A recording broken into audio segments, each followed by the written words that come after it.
Good morning, good evening, wherever you are. Welcome back to It's All About the Grey podcast, season 2, ep 3. It's flying by, and today I'm privileged and honoured to be here with Rakesh Shah, or as other people might call him, Rocky. He's not Rocky Balboa because I haven't seen him in action yet, but maybe he is behind closed doors. But one thing's for sure, Rocky is the king of financial planning, and over our period of time, we've got to know each other really well, and I can now call Rakesh a friend, and I'm honoured to say that because the advice that Rakesh provides, not only to myself but to our clients and everyone in our network, is highly valuable, and he does an exceptional job at it. So good morning, Rakesh, and thanks for getting on the podcast. Thanks, Baz. That's a very warm introduction. Welcome. You're welcome. So Rakesh, not many people probably know you the way I do. We've worked with each other for a good probably couple of years now, and that's continuing to grow every day, and there's a lot of opportunities that we bring to each other. But why don't you tell the listeners a bit about yourself and how you got into the field that you're in and your role, and et cetera, et cetera. Yeah, fantastic. So I come from Kenya in Africa, and I came here to study, decided to stay back, love this place. I chose economics and finance as my degree at Curtin University, and at that time they introduced a unit in financial planning, and I really enjoyed it. So sort of took up more of those units, and that's how I got into financial planning. Initially, the thinking was it's all about the money, it's all about investing, etc. And very early on in my career, and particularly at Capital Partners, where I've been for 18 years now, I learned that it's actually way more than just money. It's actually about humans, it's about emotions, it's about actually helping people achieve their goals. And we call it achieving your ideal life. So financial planning is one of those things, Rakesh, that has evolved. And obviously, I think, correct me if I'm wrong, you just said that it was one of the initial units that was being introduced to uni at the time. Now that you've gone through, you've been at Capital Partners for 18 years, what is it that drives you every day? Because I think you've already said it's about achieving other people's goals. Is that what gets you up in the morning? Yeah, absolutely, without a doubt. And I say that even without blinking an eyelid, because you tend to see success. Your success is measured by people achieving their goals, and the satisfaction that they show or exhibit after they've ticked off their goals. It's amazing. We also have a very unique process of documenting the goals, of walking through with clients so they can actually envision their goal. And we do it through what we call a wealth map. So it's a fantastic opportunity to actually see people succeed, and and it's not always a bed of roses. Sometimes it's harder conversations to sort of say, hey, to do this you have to give up this, or this is what you need to do, etc. But it's all part of the job. It's all really, really interesting stuff. Yeah, and I think a critical point you've raised there, it's a wealth map, and personally I've sat down and gone through one, so I'm not going to steal your thunder, Rakesh, but it was more about understanding what the end looks like and then working back. Is that correct? That is absolutely right. And then as you progress through the journey, I suppose, the end keeps changing. As you tick off goals, there'll be more goals that'll be added, and so it just remains a really vibrant document that you keep coming back to. I often compare it to construction plans that you get, because this forms a real strong foundation on which you layer on your strategy, and then comes the investments, really. Whereas financial planning traditionally, at least from my perspective, used to be all about what can make us the most money. Which investments do I put my money into? And when you think about it, sure, that's important, but that's not the most important thing. The first thing is to actually understand about you, what drives you, and what the money is for. Yeah, which is your goals. Yeah, so start with the end in mind, and then when you get close to the end, you just keep changing it. Correct. Well, that's good, because then it would, for yourself and for the client in this instance, given that their end goal is moving, that generally speaking will mean things have gone better than expected. Absolutely. Yeah. Absolutely. So there is power in planning, and I've often said in some of the previous podcasts, Failing to plan is planning to fail. So, as you rightly put it, the wealth map is the way to proceed forward. So, Rakesh, you've been at Capital Partners for 18 years. You now sit in a partner role. Tell us a bit more about Capital Partners and the journey that you've been on there, because I feel like that's really important, because there's a lot of wisdom and learnings you've probably learnt through that you now share with a lot of your clients. Yeah. So financial planning, like I said, always used to be about investing to begin with, picking stocks, picking fund managers, etc. Whereas now it's a little bit of like having a philosophy. So Capital Partners have a really well-defined evidence-based investment philosophy, which, if I were to say this, describe it in detail, people listening to your podcast would go, oh, yeah, that's something they teach in university, because that's how actually common it is.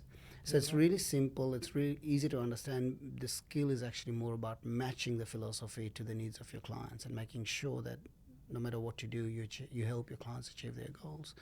The industry has evolved a lot. Like, we were already fairly heavily regulated. We're more regulated now. And I actually don't necessarily think it's a bad thing, in the sense that we do need...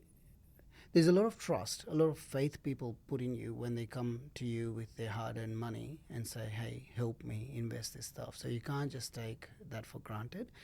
So regulation keeps us all on track. Sometimes it can get a bit much, but hey, when you're managing financial advisors across the country and across different backgrounds, a bit of that doesn't hurt. The education standards have really lifted it. I'm hoping one day we'll call ourselves a genuine profession, like doctors and accountants and lawyers and all that. It's still considered an industry to a certain extent. It's changing. It's definitely changing a lot.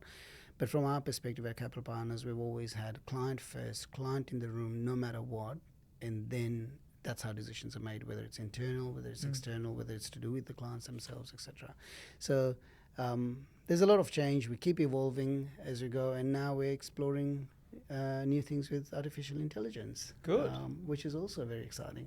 Yeah, so obviously it's a significantly evolving landscape is probably the way to put it. Maybe significantly not the right word, but it is an evolving landscape, and I agree with you. I think the recent inquiry and I guess uplifting of standards is probably going to help everybody, because the good old days of and I say this with respect, but the good old days of the bank flogging you some product, it's probably evolved from that now, hasn't it? Yeah, massively. And AI is certainly helping that.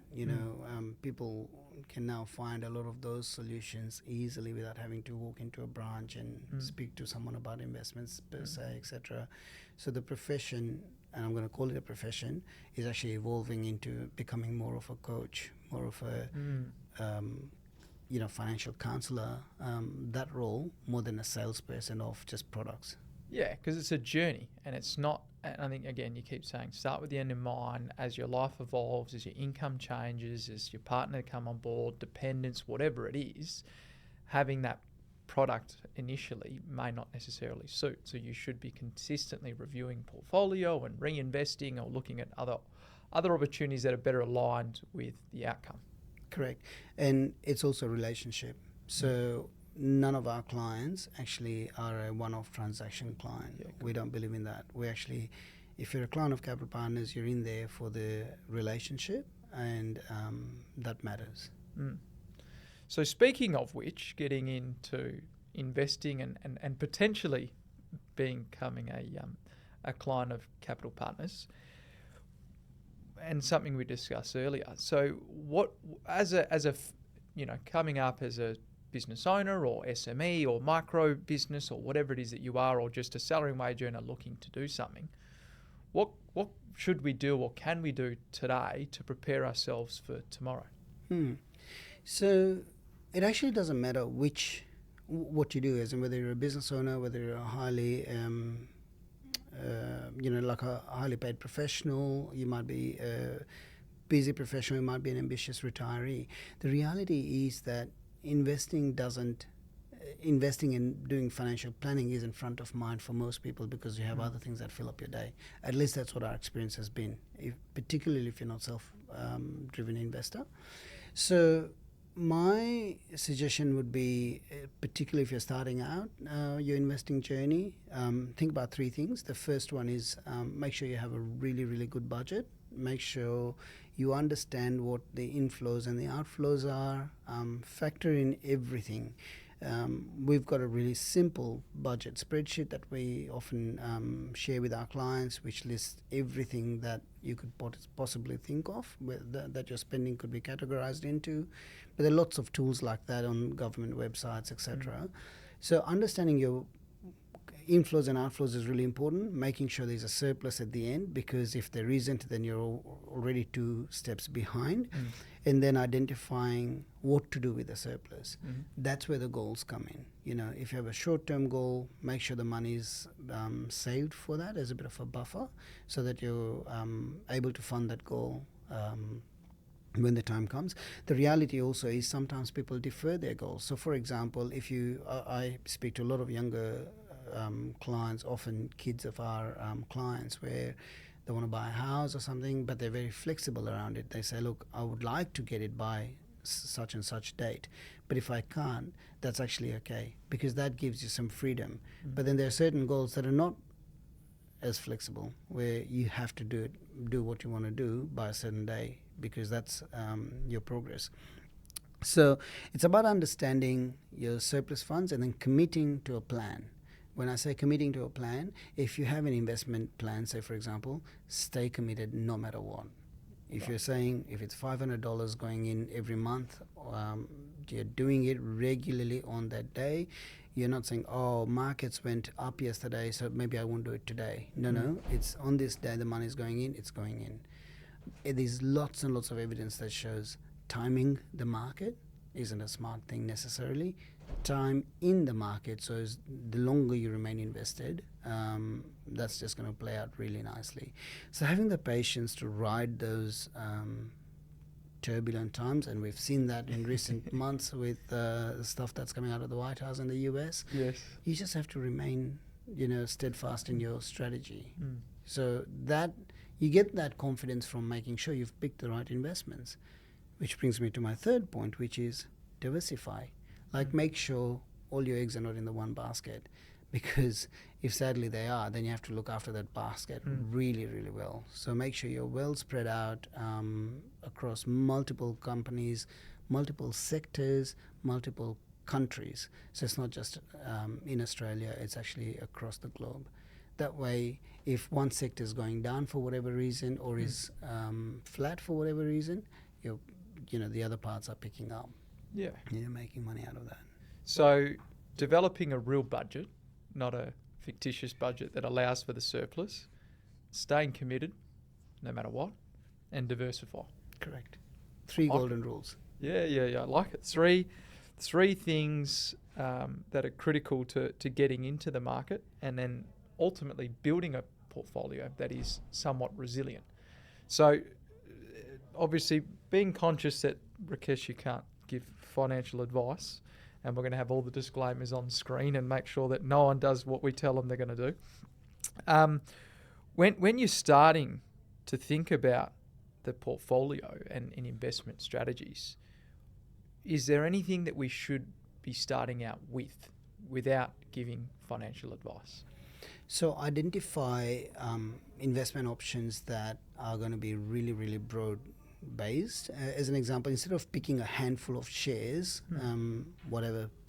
instead of picking the top 5 companies of the Australian Stock Exchange, actually pick something that in turn invests in a lot of other companies.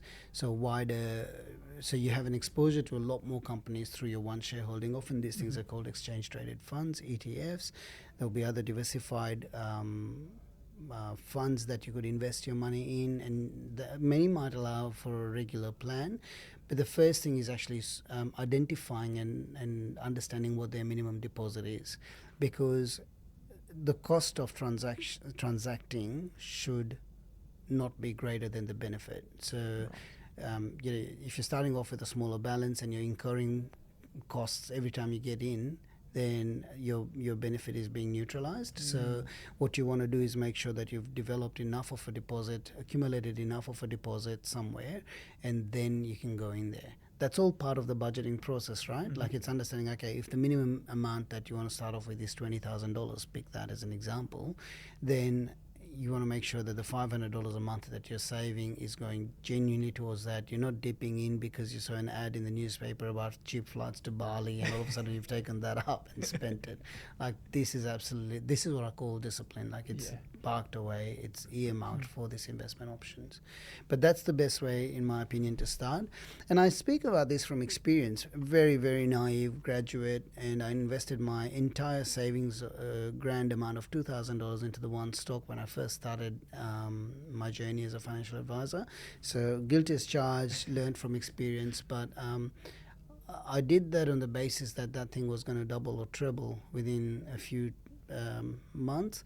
And of course, it did exactly the opposite. I lost a whole lot. And when you've just started off, you know, $3,000 is a big amount at that time, and you go, I'm never going to do this again. So I'm sharing my own story more than giving advice that I wouldn't do that ever again. Yeah, I share a similar story, Rakesh, and I don't know if I've told you this before, but my first trade was an option. And I put $5,000 into this option, which at the time for me was a substantial sum of money. And with options, as you know, well, if the share price might double, depend on which way you're betting, an option could quadruple or if not more. And I lost everything as well. And then the guy that gave me the tip, because there's always some guy that gives you a tip, said to me, well, it's important that you lose on your first trade so you know what it feels like. And I went, I said, mate, you could have bloody told me before I went and threw it all in. But in reflection, I think he was probably right. You know, it is important that you understand what's at stake and how quick it can go, rather than getting into a trade and tenfolding in the first time. You know, the other interesting lesson out of just these two stories is that you feel the pain of losing something a lot more than the pain of not having something that you never had in the first place. So, give you an example. If that $5,000, in my case $3,000, had doubled and become $6,000, I'd be, yeah, sure, you know, enjoy it. But if I didn't have it to begin with, it wouldn't have mattered a lot. But having something and then losing it, that hurts. Yeah. That hurts a lot. I do agree. Yeah. I do agree, and it's like sports bet. You do that. You do the 20-leg multi, and you're thinking, that's it. I'm going to pre-spend all the money. And then you lose the $10 bonus bet that you had in there to begin with. And even if it's a bonus bet, it still hurts. Correct. Oh, that's funny. So, Rakesh, as we now go through this evolution of life, I think you touched on some things that has happened in the US. You know, they're really domino affecting into the rest of the world. I don't necessarily think we probably understand the severity of what's happening at times, because here in WA we are quite isolated, but I think over time it will become more apparent. The biggest issue now as an outcome of the federal election still is, and will always be for at least quite some time, is buying your first home. So being a young and up and coming business owner myself, you typically put a lot of your eggs in the one basket, being the business, with the hope that that investment will pay off and allow you to get into the housing market. But notwithstanding that, and coming back to your other point about budget, what is it that we could or should be doing in order to prepare ourselves to getting that first home?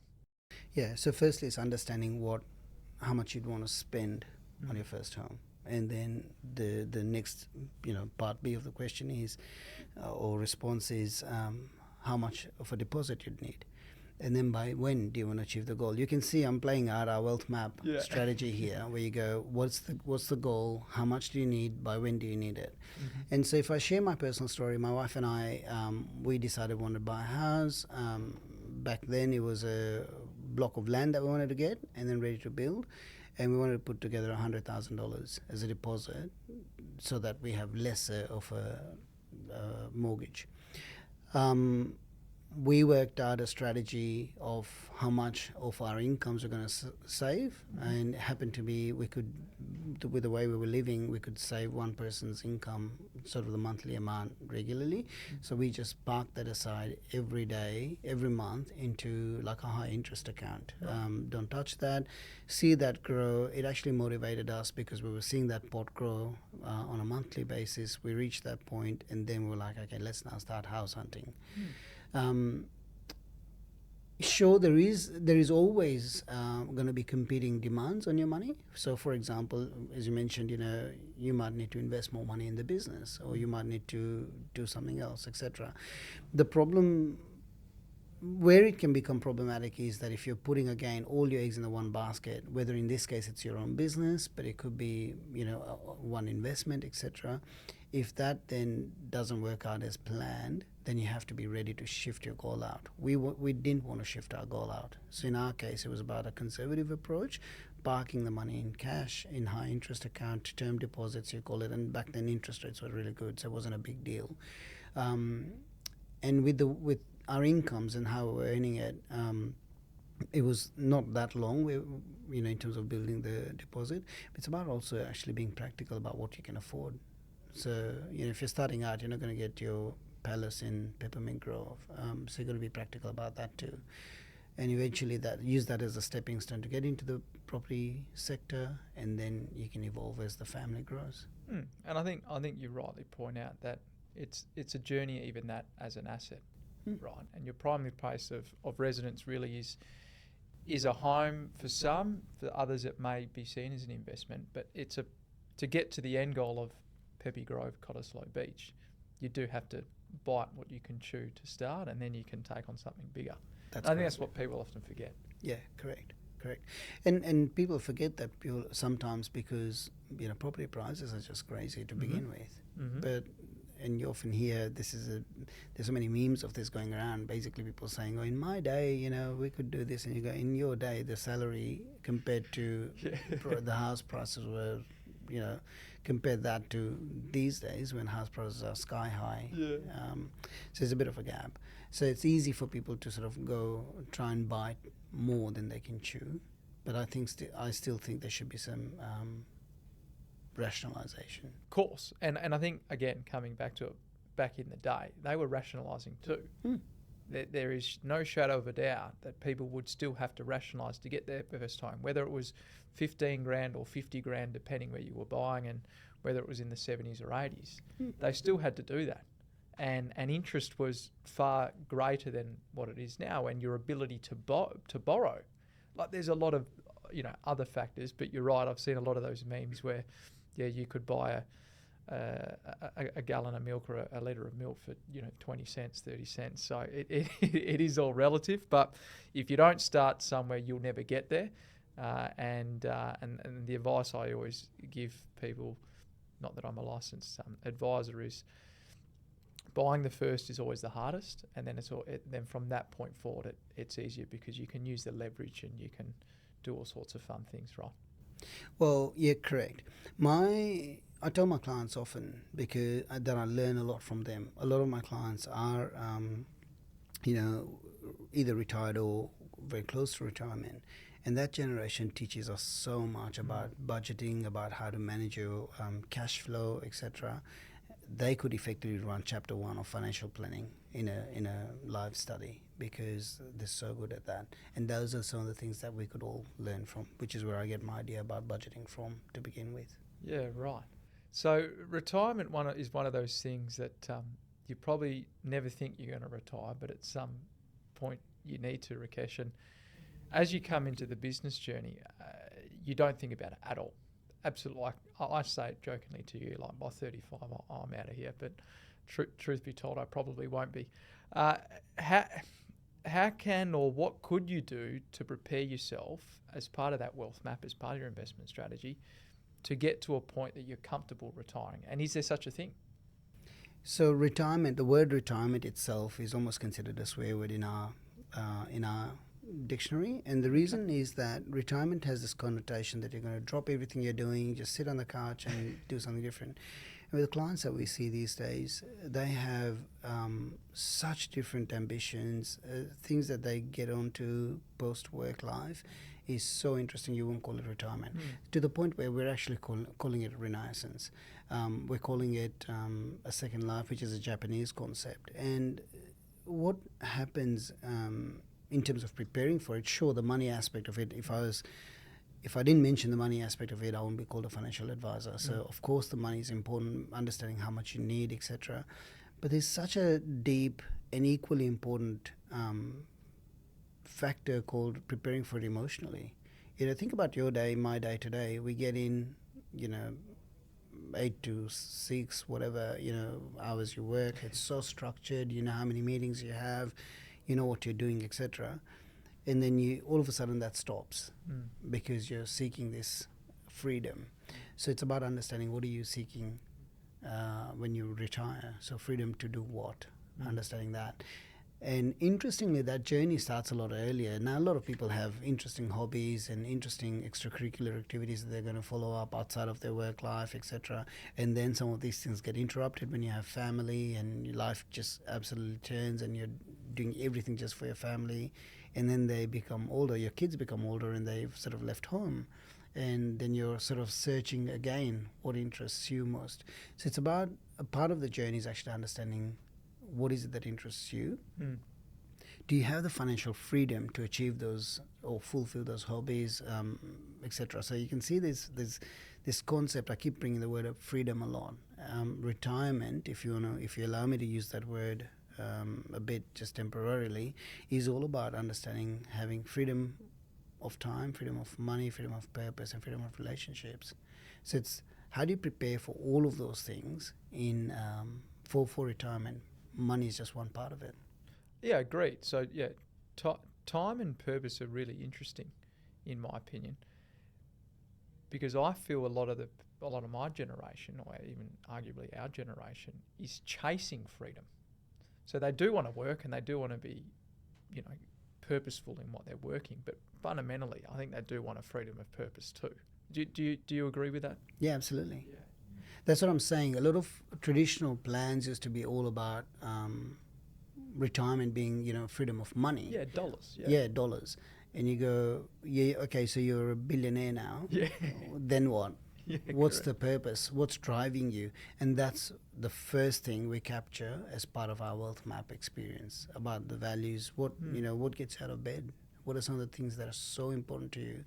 And we find some really, really interesting gems in those conversations about what matters to people a lot. And that sort of forms a foundation of how, or gives you ideas of what, retirement, or when you have freedom, what that can be filled with. Yeah, and I again, some of the things that I read about online is you'll often find that some of these billionaires are the most depressed people that exist, because they were chasing this high, and their definition of high was money, wealth, and they allowed everything else around it to either self-destruct or they destructed it themselves. And then they get to this point that they thought that that's where they want to be for the rest of their life, and there's no one there to share it or enjoy it, or they're not the person that they were 20, 30 years prior. So it's fascinating that how that evolution of retirement, even though that's not the word, is changing. But more importantly, you need to make those changes today, right? And there's improved longevity around people's lives. Health levels are generally improving compared to a century ago, etc. So when you stop work at 65 or something, you're still young enough to do a lot of stuff. So that to fulfill or fund that longevity, you've got to plan for it, definitely financially, but also what are you going to fill that time up with? Because you do need to find something to do. And that's where, if it's not planned for properly, that's when boredom comes in, and all of a sudden you can see where this train goes, right? Like the mental health issues come in, physical health issues come in, because you're sitting on the couch watching telly every day. Yeah, and speaking of which, people often think that there's this magic age of retirement, but there isn't, No. right? And you never really will retire, because even when you are, you've got other passive investments or streams of income, or ultimately grandchildren, wherever it is, but you're always in and around the business, and I often, again, some of the things that I'm seeing is that people often do a management buyout, take a board position, continue to earn a source of income and stay in and around the industry, then maybe sit on some bodies of the industry to then, provide advice there. And retirement, I agree with you. I don't think it sits in our dictionary too. We call that phase eldership. Eldership. Yeah, it's actually a really profound, deep thinking. So it's something that has set in our cultures for ages. You think about, I'm Indian heritage. I think about that. I think about the Aboriginal heritage here, where the tradition where the elder, the village elder, used to be the custodian of values, the keeper of stories, the teller of stories, etc. That's where a lot of wisdom was disseminated from. And that's what this is. Like, you just think about business owners that you look after. They'll have immense experience from when they started off with their businesses to the point where they sell their business or move on, and then taking on that role on the board and sharing their experience. That's the eldership. We've got that in our business right now. Chris King, one of our founding advisors, he's retired. He does his activities, does his life part of it, and then he sits on our board, chairs our board, and shares some amazing wisdom for the rest of the members there. So it's such an important role, something to sort of celebrate and keep an eye out on. Yeah, and I think again, in my opinion, having that with a younger crew that comes through is very it's invaluable. Correct. Right. You can have all the university degrees and teachings and experience that you want, but unless you're sitting there being taught by someone that's been there, done that, and is now empowering you with the experiences and journeys they've had, I feel like that is just allows you to rocket past many others. Correct. So that's how our business is set up. Like, we have a lot of mentors, people are mentoring, and we have a lot of buddies. Look, many businesses have this, so it's not a unique thing per se, but the point I'm stressing on is about the role of sharing that wisdom. So it's not just like, okay, I've retired now, I've got my last paycheck, and that's the end of it. The wisdom doesn't disappear, it still sits with you. So, Rakesh, speaking of which, you must have lent on some people for guidance and mentorship. How's that impacted your journey? Oh, amazingly well. We learn, Capital Partners, there's a lot of growing, a lot of learning over time. David, our CEO, previous CEO, now Charmaine, shares a lot of wisdom from his study tours that he does, etc. And he's a known speaker, he's an author, etc. So there's a lot of learning that happens from there. So one of my mentors, think about Dad as an example. He ran a business in Kenya. Just gems that come out saying, why won't you think about this way? And completely unrelated business. Didn't run a financial planning business in Kenya, but you can see the themes are just there. So they shape you a lot. What I find interesting also is that it's not again, like financial planning, it's actually a relationship. It's about keeping in touch with those people again over time, because there's a lot of stuff that will come out that you can apply in your business. Doesn't matter if the industry is different. I think you're right. I think it's almost as I've said in some of the prior podcasts, it's almost critical that you have a mentor that's not in the business you're in, because there's a lot of other teachings in other countries or industries that you can then apply to your journey and your business, right? Correct, yeah. That's right. The power of mentorship, hey? It's something that some of us get the privilege to have. Correct. And I think it should be imparted in many more businesses. So, Rakesh, obviously we've spoken about planning and journeys and what to do and probably not what to do. So I'm gonna touch on that. Is there some of these secrets that people often tell you, oh, you should be doing this and you should be doing that, but in actual fact it's probably not what you should be doing? Is there anything you can share around that? Yeah. So from an investment perspective, to speaking as a financial advisor, what we hear is a lot of people react to what they see on the news, read on the news, etc. And I often share this very simple story. My then 10-year-old daughter, during COVID, we're watching news one day, and she goes, and the newsreader was saying, "Oh, markets have fallen because there was an announcement that the U.S. president at the time had got COVID." And she goes to me, "Dad, there's so many people in the world, one person getting COVID, and the markets fall." I said, "Yeah, that's lesson 101, right? Like, you do not react to what the news are saying. News or headlines are there to get your eyeballs. They're there to simply attract attention. So do not react to what you're reading. If you have a firm plan, so remember rule number 1 was have a firm plan. 1A is do not destroy your plan purely based on what you see on the screens. The other part is also, I'm a very firm believer of diversification. Make sure you're really, really well diversified. Your portfolios will have a smoother ride than if you're actively picking specific stocks. And there are always going to be two schools of thought as far as investing is concerned. There will be active managers who are actively going to say to you, picking the stocks, being in the right place, right time, etc. works. And then the other party, the index managers or the passive managers, as they're called, will say, no, diversify, go in there, diversify, etc. I'm very much closer to that camp than I am the other camp, purely because of what we've seen. We've seen clients destroy their portfolios because they've been actively picking stocks and trading and all the rest of it.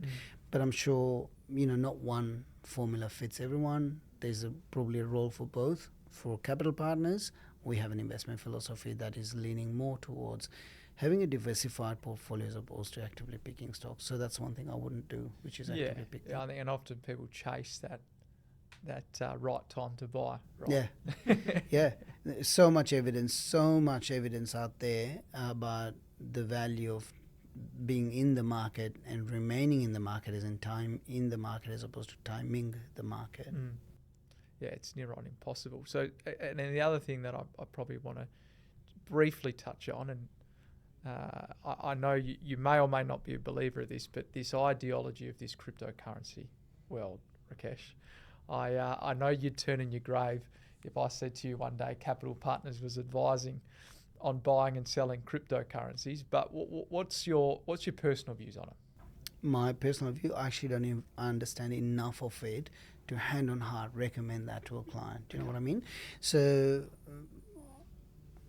investments have to have some intrinsic value in it. There has to be something in it. Like if you're buying a BHP share or a CBA share, there's activity underneath it, there's cash flows coming in, etc. I just cannot understand how I can explain that for Bitcoin, or as my trainer talks about XRP as an example. Yeah, Ripple. So so we have investments is interesting in the sense that we have this concept called, you have a core portfolio. The core portfolio is a non-negotiable portfolio. That's what's going to fund all your goals, and then you can have some fun money. You can have all your XRP and your Bitcoin and everything else under the sun in there, but the core portfolio is there for your and your family's financial security. Do not mess around with it.